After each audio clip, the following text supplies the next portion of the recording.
محترم سامعین، السلام علیکم ورحمۃ اللہ وبرکاتہ۔ آج کا ہمارا ٹاپک بے اولادوں کے لیے تحفہ ہے۔ اولاد کی نعمت سے محروم افراد کے لیے بے حد مفید کورس۔ سپریم کورٹ میں 80% تک اضافہ۔ منی کا پتلا پن دور کر کے منی کو شہد کی طرح گاڑھا کرے۔ مثانے میں گرمی، کمزوری پیشاب سے پہلے اور بعد میں قطروں کا آنا بند کرے۔ پیشاب میں جلن اور رکاوٹ کو ختم کر کے مثانے کو سٹرونگ بنائے۔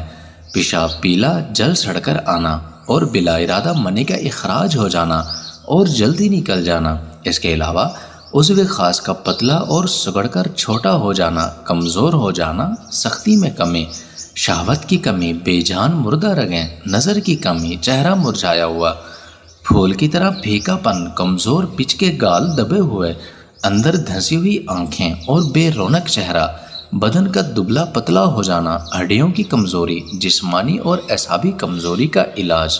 نسخے کے اجزاء: سالب مصری 50 گرام، سالب پنجاب 50 گرام، موسلی سفید انڈین 50 گرام، تال مکھانا 50 گرام، تخم کونچ 50 گرام، تخم اٹنگنگ 50 گرام، لاجونتی 50 گرام، مغز بادام امریکن 50 گرام، مغز پستہ 100 گرام، جو 100 گرام، مغز اخروٹ 100 گرام، سنگاڑا خشک 100 گرام، بہمن سرخ 50 گرام، تودری سفید 50 گرام، تباشیر نکرا 50 گرام، تمر ہندی مغز 50 گرام، ستاور 50 گرام، سالب دانہ 50 گرام، شکاکل مصری 50 گرام، اسگندھ ناگوری 50 گرام، الائچی چھوٹی 20 گرام، خراتین مصفہ 50 گرام، کشتہ کلی 12 ماشا، کشتہ سے دھاتا 12 ماشا، کشتہ مرجان 12 ماشا، کشتہ نکرا 6 ماشا، زعفران 10 گرام۔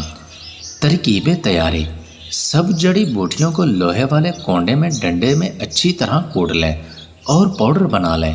زعفران کو علیحدہ سے کسی صاف اچھے کھرل میں باریک کر لیں اور کشتہ جات مکس کر کے جڑی بوٹیوں والے صفوف میں حل کر لیں۔ تو ناظرین، اس طرح دوائی تیار ہے۔ تو آئیے چلتے ہیں طریقہ استعمال کی جانب۔ صبح نہار منہ 1 چاول والا چمچ، شام عصر ٹائم 1 چاوچ والا چمچ، نیم گرم دودھ ½ کلو کے ساتھ کھائیں۔ مکمل کورس 45 دن تک بلا ناغہ کھائیں۔ آئیے چلتے ہیں پرہیز کی جانب۔ گرم بادی تلی ہوئی اشیاء جیسے پکوڑے، سموسے، دہی بھلے، انڈا، برگر، شوارما اور فاسٹ فوڈ وغیرہ سے مکمل پرہیز کریں۔ تو ناظرین، اگر آپ کو میری یہ ویڈیو اچھی لگی ہو تو میرے چینل کو لائک اور سبسکرائب کر دیں اور بیل آئیکن کے بٹن کو بھی پریس کر دیں تاکہ ہر نئی آنے والی ویڈیو سب سے پہلے آپ تک پہنچ سکے۔ شکریہ۔